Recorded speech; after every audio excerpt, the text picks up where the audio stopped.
The city never truly slept, but there were hours when it seemed to hold its breath. That time between night and day, when the sky is bruised with the first uncertain blue, belonged to those who moved quietly: sanitation workers, insomniacs, lost souls, and bakers. It was in this tender hour that Emily Sanchez arrived at Sunrise Bakery every morning. Long before her co-workers, long before the world at large, her footsteps echoing on the cold pavement as if reminding the city it still had a heart. Emily had learned the rhythms of dough and the patience of leavening from her grandmother, a woman whose hands had always smelled faintly of flour and love. Baking, for Emily, wasn't just a craft, it was an act of hope, an act that required her to believe that something good could rise from the simplest ingredients, if only she gave it time and care. The same philosophy, quietly, had shaped every part of her life. The bakery was a beacon on the corner of University and Elm, with gold-lettered windows and a little bell that sang. Whenever the door swung open, it was famous for its croissants and cinnamon rolls, but most of all, for the way it felt inside: warm, safe, forgiving. Locals joked that Emily's pastries could fix a broken heart, and while she laughed along, she always wondered if they might be right. To anyone passing through the neighborhood, students hurrying to class, nurses winding down after the graveyard shift, elderly couples shuffling along arm in arm, the bakery was more than a shop. It was a landmark, a safe harbor in the stormy sea of everyday life. Each morning, as dawn softened the edges of the city and the world felt raw with possibility, the bakery's lights snapped on, flooding the intersection with a glow that seemed to promise hope. The scent of rising dough drifted out through the vents, riding the wind to corners of the block where commuters waited for the bus. Children gathered their backpacks, and night shift workers finally exhaled. The little bell above the door had a character of its own, a bright, hopeful chime that rang out with each arrival, as if greeting every customer personally. Some mornings it sang constantly, its voice overlapping with laughter and the scrape of chairs, the clatter of mugs and plates. Other times it rang alone, a solitary note that echoed through the quiet before the rush. Emily, who had come to know its every tone, could tell who was entering just by the sound: a hurried ring for the lawyer dashing in for a quick espresso, a gentle tinkle for Mrs. Carter, the retired librarian who liked to browse the pastry case, as if each selection might reveal a secret chapter. Inside, the bakery was a tapestry of warmth and memory. The golden sunlight streaming through the glass painted intricate patterns on the wooden floor, tracing the ghostly outlines of 1,000 footsteps. The walls were lined with framed photographs, smiling customers holding birthday cakes, children covered in chocolate, old couples toasting decades of love with matching cinnamon rolls. Plants trailed from the shelves, their green leaves catching bits of flour dust. Even on gray days, the interior seemed to radiate its own gentle light, a place untouched by the world's rush and noise. The centerpiece, of course, was the pastry case, a gleaming, glass-fronted altar piled high with croissants, danishes, sticky buns, and the famous cinnamon rolls that drew regulars from every corner of the city. The croissants were golden and flaky, their layers shattering delicately with each bite, as if tasting one could transport you, just for a moment, to a quiet Parisian street at sunrise. The cinnamon rolls, rich and gooey, were crowned with a swirl of icing that melted into the warm, spiced dough, filling the air with comfort and longing. There were days when the line stretched out the door and around the block, customers clutching paper bags, faces softening as they inhaled the promise of sweetness and solace. Yet for all the bakery's fame, for every glowing review in the city's papers and every whispered recommendation among neighbors, it was the feeling inside that set it apart. There was an unspoken understanding among those who came, a recognition that this was a place where judgment was left at the door, where sorrow and joy could be carried side by side, where the wounds of the world found a gentle salve in the simple act of breaking bread. Emily, with her quiet smile and flour-dusted hands, was the guardian of that peace. She believed, perhaps more than she admitted, that food could heal. She'd seen it happen, seen the hunched shoulders of a weeping widow relax over a cup of chamomile tea, watched a mother and daughter, silent for months, reconnect over shared slices of lemon pound cake. She'd watch friendships form between strangers at the community table, laughter rising over plates of pastries, and the slow, forgiving hours of the morning. She'd even witnessed enemies, old rivals from the neighborhood, call a truce. Their grievances melted away by the scent of warm bread and the memory of easier times. To Emily, baking was an act of love, a daily ritual that required patience, attention, and above all, hope. She began each morning before the sun, moving through the kitchen in silence, her hands shaping dough and memory. The recipes were her own, some passed down from her grandmother, others invented in moments of inspiration or necessity. She kept a notebook tucked behind the flour canister, pages stained and curling at the edges. Each scribbled note a record of what worked, what failed, what brought a smile to someone's face. Her croissants took 3 days to perfect. Her cinnamon rolls rose overnight, the dough slowly absorbing the warmth of the kitchen as the city slept. There was magic in the transformation, simple ingredients becoming something extraordinary through time and care. Emily measured and mixed with reverence, watching as flour and butter, yeast and water came together into something more than the sum of their parts. She whispered encouragement to the loaves as they rose, sent silent prayers with each tray. Into the oven, she learned to trust her instincts, the feel of the dough beneath her fingers, the scent that told her when a batch was ready, the look of anticipation on a customer's face as they waited for the first bite. It was, she knew, a kind of ministry, not in the grand, dramatic sense, but in the small, everyday acts that bound a community together, remembering a regular's favorite pastry, tucking an extra cookie into a child's bag, lending a listening ear to a lonely soul who had nowhere else to go. She celebrated birthdays and anniversaries, mourned losses with those who grieved, cheered for the students who brought in their report cards and the young lovers who shared sticky buns and shy, hopeful glances. Her counter was a confessional, her kitchen a sanctuary, her hands the quiet custodians of so many secrets. The locals, those who had known Emily since she first opened the bakery, liked to joke that her pastries could fix a broken heart. They'd tell newcomers, with a wink and a nudge, that all it took was one bite of her almond croissant to mend a soul, or that her chocolate chip scones could smooth over the roughest of days. Some came just for the comfort, arriving after midnight breakups or hard hospital shifts, their eyes swollen, their words caught in their throats. Emily never pressed them to talk, never offered advice unless asked. Instead, she poured coffee, slid a pastry across the counter, and let the silence do its quiet work. She often wondered if the locals were right. She wondered if healing really could be that simple.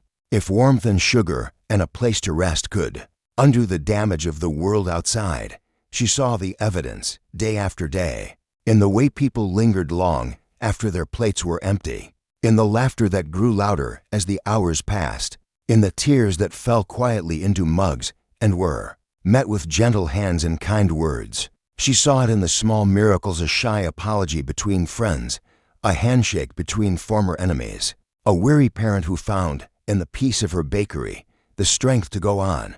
Some mornings, before the doors opened and the bell began its daily chorus, Emily would stand at the window, looking out over University and Elm, watching the city stir to life. She felt the weight of responsibility, then the knowledge that people came to her not just for food, but for comfort, for refuge, for a place where they could let down their guard. She thought of all the stories that had unfolded beneath her. Roof, proposals and partings, celebrations and sorrows, beginnings and endings, all woven together by the smell of bread and the sound of laughter. The bakery became more than a place. It became a memory for everyone who passed through. Students who left for college sent postcards from faraway cities, describing the pastries they missed and the comfort they couldn't find elsewhere. Couples returned each year to celebrate anniversaries, bringing children who learned to associate the taste of cinnamon rolls with love and belonging. Elderly neighbors, for whom the world outside was sometimes too loud, found in the bakery a gentle rhythm, a reminder that they still mattered, that their stories were worth telling. In quiet moments, when the rush had passed and the last crumbs had been swept away, Emily would sit at the counter, a mug of tea warming her hands, and listen to the city breathe. She thought about what it meant to create a space that felt safe, what it meant to be trusted with the pain and joy of so many. She thought about her own heart, broken and mended 1,000 times, patched together with hope and memory, always willing to try again. She believed, in the deepest part of herself, that this was her calling to offer shelter, to feed the hungry, to hold a little light against the darkness. There were days, of course, when the weight of it felt too heavy. Days when ovens broke, when suppliers missed their deliveries, when the world's sorrow pressed into close. There were mornings when Emily wondered if it was enough, if her small acts of kindness could really matter in a city so full of need.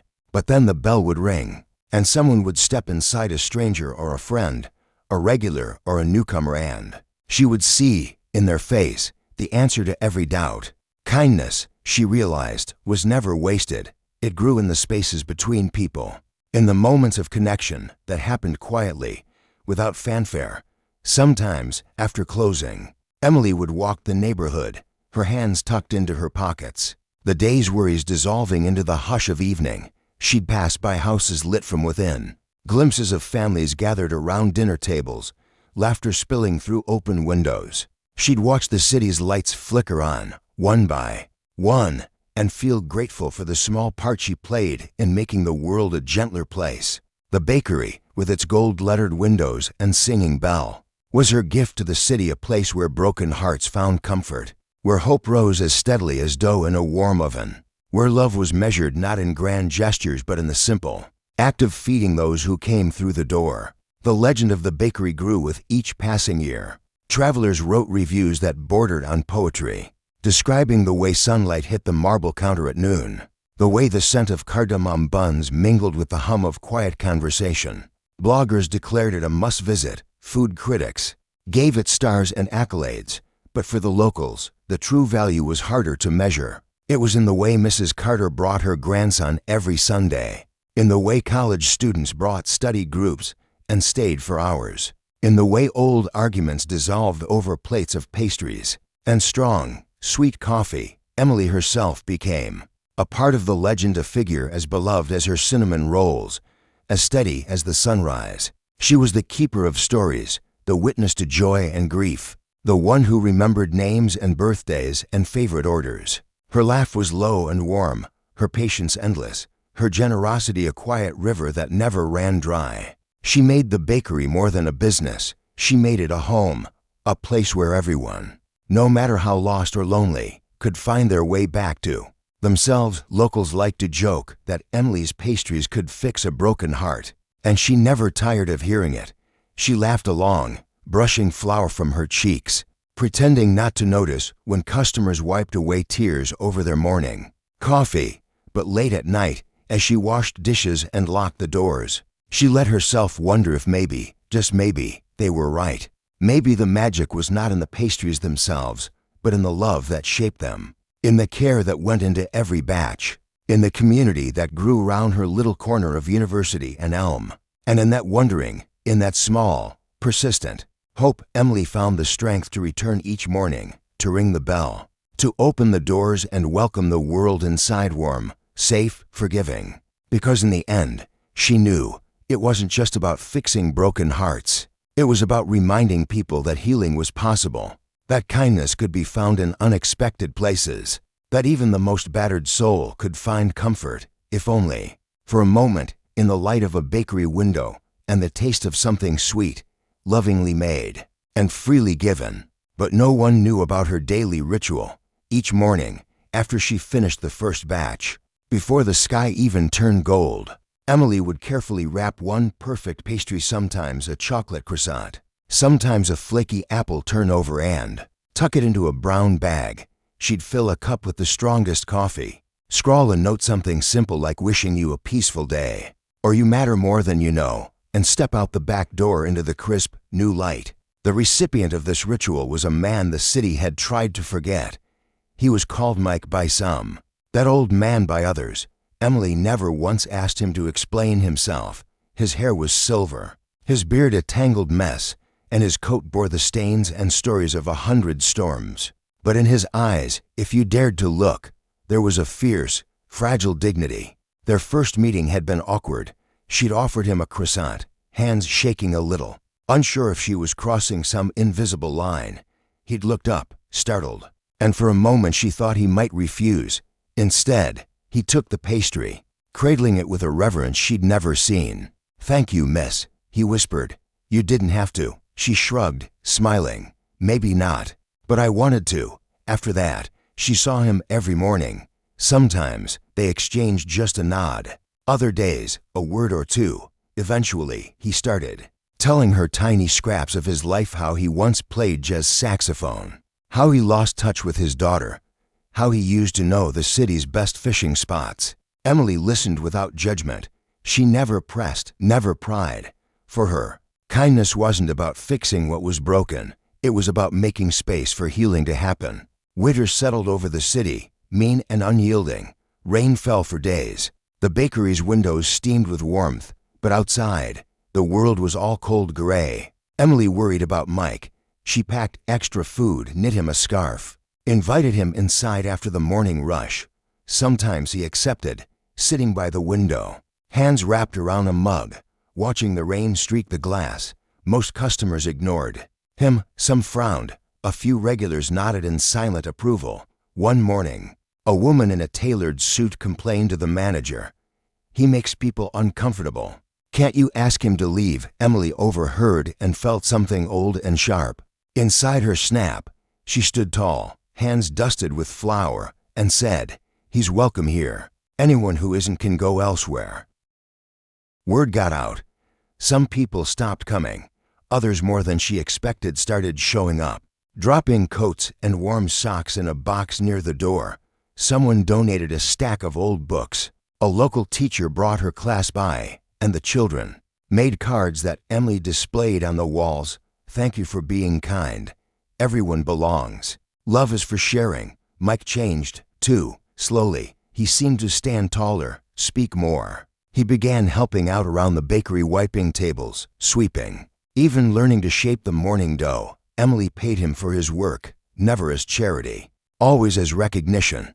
She saw how it changed him, the way he looked people in the eye, the way he started to smile at children, the way laughter crept back into his voice. On the anniversary of their first meeting, Emily threw a little party. The bakery was packed. Neighbors, staff, customers, all gathered to celebrate Mike. She made his favorite pastries, and after a short speech, handed him a simple gift, a new saxophone, bought with money from the kindness jar that had been quietly filling for months. Mike cried, real and unashamed, as he held the instrument in his hands. "Play us something?" Emily asked. Mike nodded, wiping his eyes. The first notes were tentative, but then the old confidence bloomed. He filled the bakery with music, low, mournful, then wild and sweet, a song about longing and hope and finding a place where you belong. People wept openly, clapped, danced. Someone called the local news, and by evening, the story of Emily and Mike had spread far beyond the neighborhood. Over time, the bakery became more than a shop. It became a sanctuary, a meeting place, a symbol of what could happen when kindness refused to be small. People came not just for pastries, but for connection, for the belief that no one is invisible, that everyone matters. Mike's life changed, but so did Emily's. He found an apartment, made amends with his daughter, played music in parks and cafes. He told everyone who would listen. It was a simple act of pastry, a cup of coffee, a note. That's all it took. Someone saw me, and it changed everything. Years later, people would remember the girl who baked hope into bread and the man who taught a city to listen. The story would become a legend, a lesson passed from parent to child, friend to friend. The smallest kindness can remake a life. It can remake a city. It can remake the world. And on quiet mornings, as the city still held its breath, Emily would stand in the bakery's soft light, hands deep in dough, knowing that with every act of love, no matter how small, she was changing lives, one pastry at a time.